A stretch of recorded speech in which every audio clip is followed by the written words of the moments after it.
Are you a new general or amateur extra and want to know what the amateur high-frequency bands are all about? Welcome to Ask Dave, episode 29. I've got answers.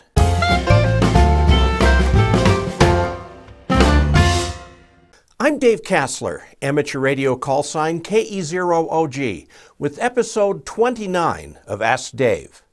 This episode was suggested by Miles, KD2LDV of New York City, a new general class ham. He wants to know about the various HF bands that are now available to him. Miles, thank you for your question. In this video, I'll describe each HF band in turn. This chart, published by the American Radio Relay League and available on their website, shows all the U.S. amateur bands from medium wave all the way through the microwave bands. The bands in the right-hand column are available to all hams, including technicians. However, to make good use of the left-hand and middle columns, you need your general or amateur extra license. These bands are the ones we'll talk about today. They're generally referred to as the high-frequency or HF bands, even though one of them is actually a medium-frequency band. The bands have very different characteristics, differences you can exploit to find some great QSOs or conversations on HF. We'll walk through each in turn. First, note that although it is technically legal to use CW anywhere in the amateur bands, best practice limits it to the lower part of each band, as shown in the chart, usually in red. In addition to the band chart, we'll use the Considerate Operator's Frequency Guide, also published and maintained by the ARRL. It has suggested frequencies for various activities on most of the HF bands, and we'll talk about these on a band-by-band basis. And who are considerate operators? Why, you and me, that's who. Okay, we'll start through them one by one. Hams refer to their bands by wavelength. Mind you, the wavelength definitions are rather general, but they've been in use for over 100 years, so we'll stick with them. First in line is the 160 meter band. For each band, I've put a chart on the left that describes some general characteristics, and you can see the actual allocations here. Now, 160 meters runs from 1.8 to 2.0 megahertz. Since HF technically starts at 3 megahertz, 160 meters is actually a medium wave band and has propagation characteristics very similar to those of the noisy medium wave AM broadcast band. One of the issues with 160 meters is the wavelength, and therefore the size of the antennas. A quarter wave vertical would be 40 meters, or about 130 feet tall, with corresponding radials. Very few hams can put up a vertical that tall. So, antennas are almost always compromised antennas, almost always vertically polarized. Because of the high atmospheric noise levels on the band, there are some interesting specialized receive antennas, such as the Beveridge and the Loop, that can reduce the noise without reducing the signal too much. The Beveridge in particular requires quite a bit of real estate. For this reason alone, 160 meters isn't used much. Those who do use it find that it works best on winter evenings. During the summer, the static from lightning strikes around the world makes it a miserable place. Also, it's a nighttime band, given that during the day the signal is pretty much absorbed by the ionosphere's D layer. So why would anyone use this band? Well, it can offer some awesome DX, meaning stations that are far away from those of us here in the United States and Canada. Note that general and amateur extra hams can use the entire band. Advanced, which is the A here, is a carryover from before the latest license restructuring. If you use single sideband on this band, use lower sideband. The Considerate Operator's Frequency Guide notes that CW can be used across the entire band, and it is. Digital modes tend to be way at the lower end, and as is the case for most bands, a QRP calling frequency is listed. Note the beacons. A small number of hams around the world have formed a network of beacon stations. If you can hear these, the band is open to that part of the world. You can learn more about HF beacons by searching for the information on the internet. Okay, I have a confession to make here. Because of the antenna issue, I've never had a 160-meter QSO. However, at the recent Rocky Mountain ARRL convention, I won a copy of the ARRL book called Short Antennas for 160-meter Radio. The term short here being relative. If 160 meters is something that interests you, I strongly recommend you find a member of a local club who operates there. This person can mentor you through the many complexities of getting up an effective antenna. Okay, let's talk about one of ham radio's bread and butter bands, 80 meters. We still have the issue of long antennas, with a dipole being 40 meters or 130 feet long. It's very hard for hams to get a dipole that long a half wavelength in the air. Plus, the band is so wide relative to its frequency that it's impossible to create a dipole that covers the entire band at once. 80 meters is a good winter evening band, and special modes of propagation, such as near vertical incidence skywave propagation, or NVIS, can be very useful for local use, meaning within a few hundred miles. Note that lower sideband is used on 80 meters by universal convention.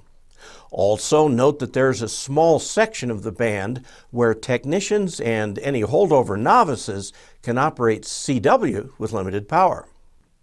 Now, I want to point out something about 80 meters. It's full of nets.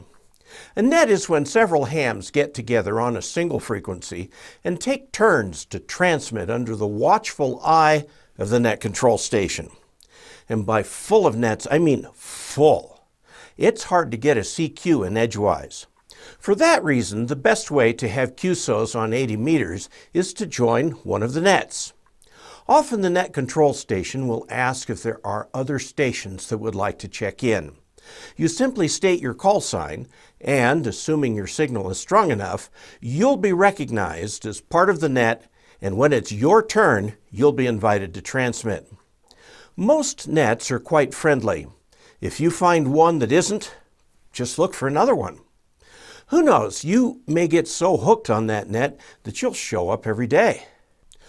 Looking at the Considerate Operator's frequency guide, we see that a small part of the CW band is set aside for DX.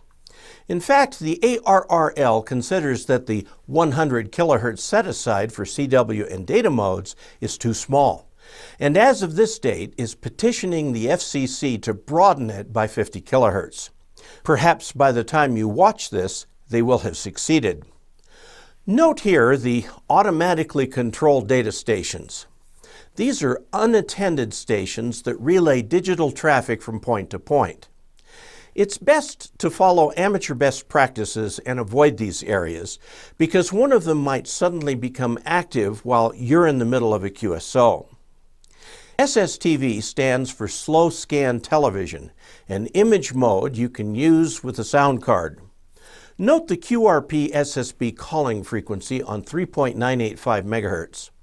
Now, 5 watts is great for QRP CW, but 5 watts SSB QRP takes some real doing, especially on a band as noisy as 80 meters.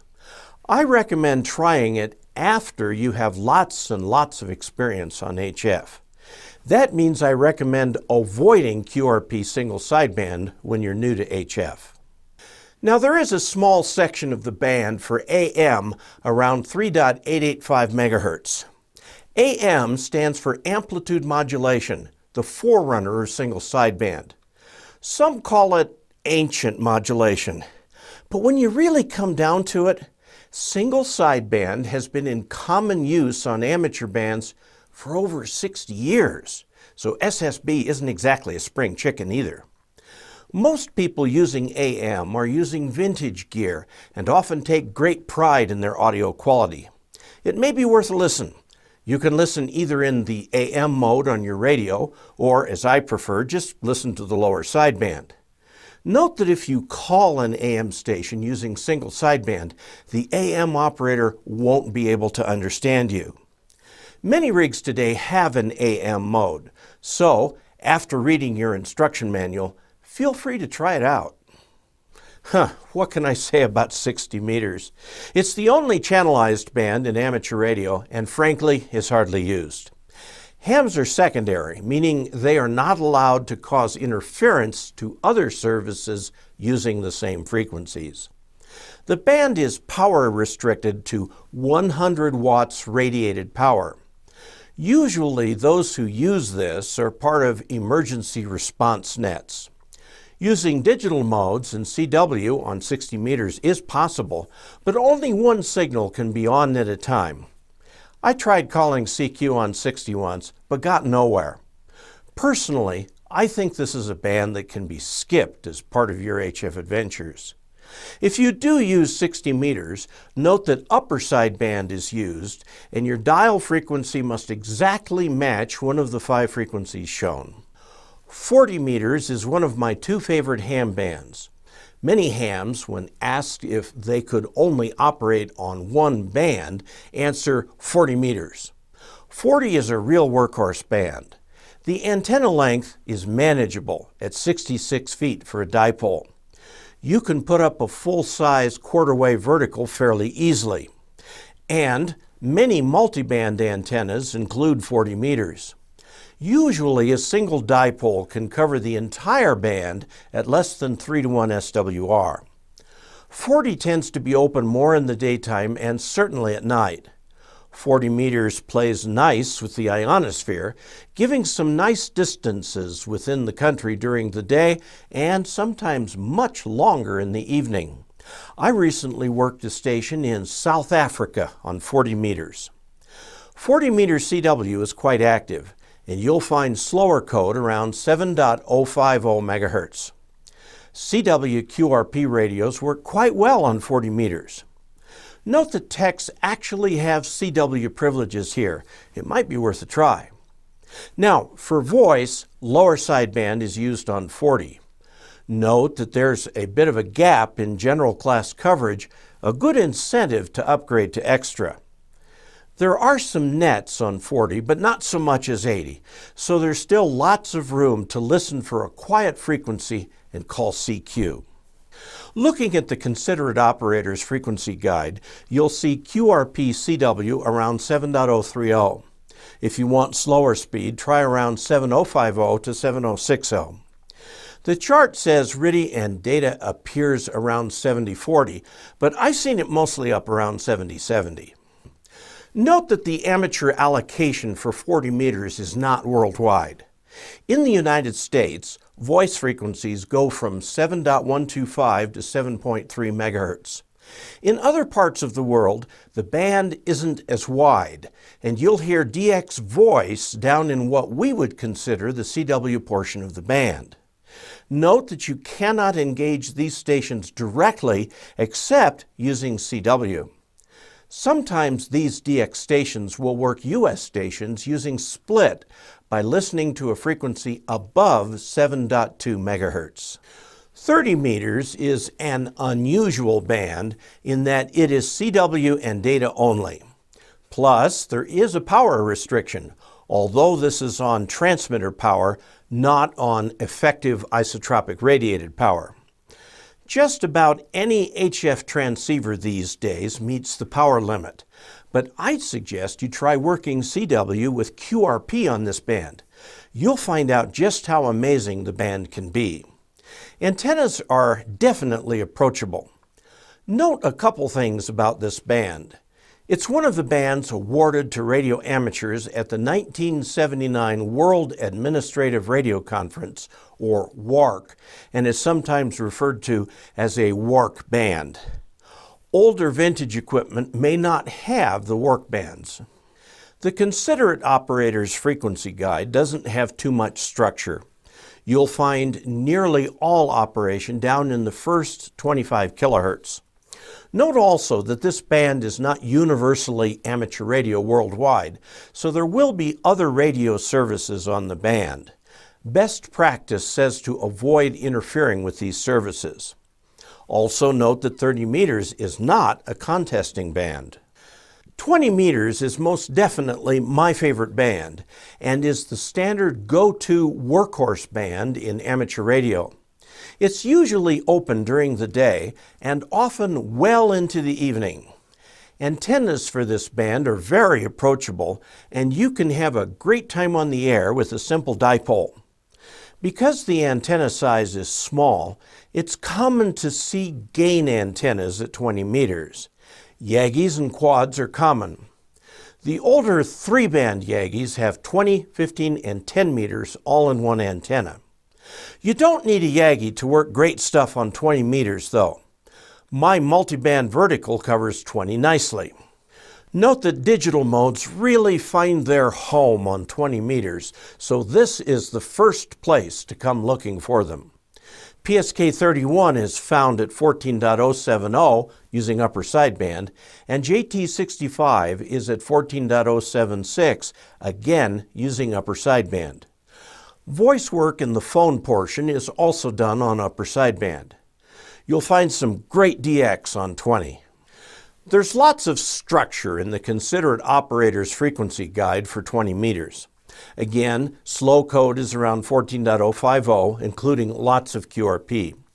In addition to the data frequencies I just mentioned, you'll find radio teletype, or RTTY, at around 14.080 to 14.090, give or take. Beacons also make an appearance. Now, the segment from 14.090 to 14.150 isn't used much at all. There are some data forwarding stations here. Note also the SSTV allocation at 14.230 to about 14.236. It's not there all the time, but best practices say to avoid these frequencies all the time except for SSTV operations. Now for the frequencies above the 20 meter band. Frankly, with the sunspot cycle the way it is, these bands don't open up much. I'll go through them quickly. But sometimes these bands are open in the daytime or during sunrise and sunset. Sometimes these bands are actually open, but no one is using them. Try calling CQ a few times. You may get a response. The higher the frequency, the less likely it is to be open, and the more daytime-ish the band becomes. Hopefully, this next sunspot cycle will be better than the one we're having now. I can remember back in the late 1980s working Eastern Europe far into the night on 15 meters, something that won't work today. 17 meters, another WARC band, is rather narrow, just 100 kilohertz. Use upper sideband on this band. Definitely try calling CQ, but don't be disappointed if you don't snag anything. Note that 17 meters is not a contest band. There's not a huge amount of structure on this little used band. 15 meters has seen amateur activity for a good 100 years. Again, the band lends itself to gain antennas, and the old tri-band beams include 15 meters. A multiband vertical will do just fine. Most activity will be found from 21.200 to around 21.300 megahertz, but during contests you may find the entire band utilized. When this band is open, it can go very long, meaning some juicy DX. I find that I can often work Asian stations during my local afternoon on 15 meters. Being an older band, it has more structure, including CW, RTTY, and data, beacons, and so forth. Use upper sideband on 15 meters. 12 meters is the last of the 3 WARC bands and may not appear on some older transceivers. It's not open much these days, but when it is open, you can work worldwide. 12 meters is not a contest band. Use upper sideband. Being relatively new, there isn't much structure to the 12 meter band. The 10-meter band goes way back in amateur radio history. In fact, there's even an organization called 1010 International that's devoted to 10 meters. Again, 10 isn't open much except during midday, but it's sometimes open for longer hours, and when it is, you can work some truly amazing DX. There's very little atmospheric noise on the upper bands, and the least of all on 10 meters. And note something unusual. Technician licensees have full data privileges as well as voice privileges up to 200 watts. When the band is open, you'll find most of the activity in the Tech Voice band, with some spillover going up to 28.7 megahertz. The 10-meter Considerate Operator's Frequency Guide shows some unusual things. Older amateur satellites actually had 10-meter downlinks. And above 29.5 megahertz, FM can be used, the only place among the HF bands where it is permitted. In some areas, there are 10-meter repeaters, though they are not common. Okay, we've been through the HF bands. My personal favorites are 20 and 40. With time, you'll develop your personal preferences and your own style of operating. Some prefer to work DX, others contests. Or if you're like me, I just like to get on the air and chew the rag. I hope to meet you on the air. This episode's photo was taken about 10 miles from our home. It was evening and the sun was near setting. And just out the door was this fine rainbow. There's no word as to the whereabouts of the pot of gold. I hope this video proved helpful. Let me know. Again, I thank Miles, KD2LDV, for the suggestion that led to this video. If you liked this video, please share it with your friends.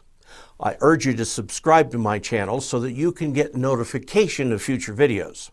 I have a tip jar on my YouTube channel page and also on my website at ke0og.net.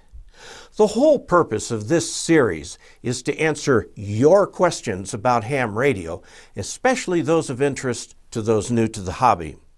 You can ask questions by commenting on any of my videos on YouTube, preferably on the one most directly related to your question, or you can pose a question directly at www.ke0og.net/ask-Dave.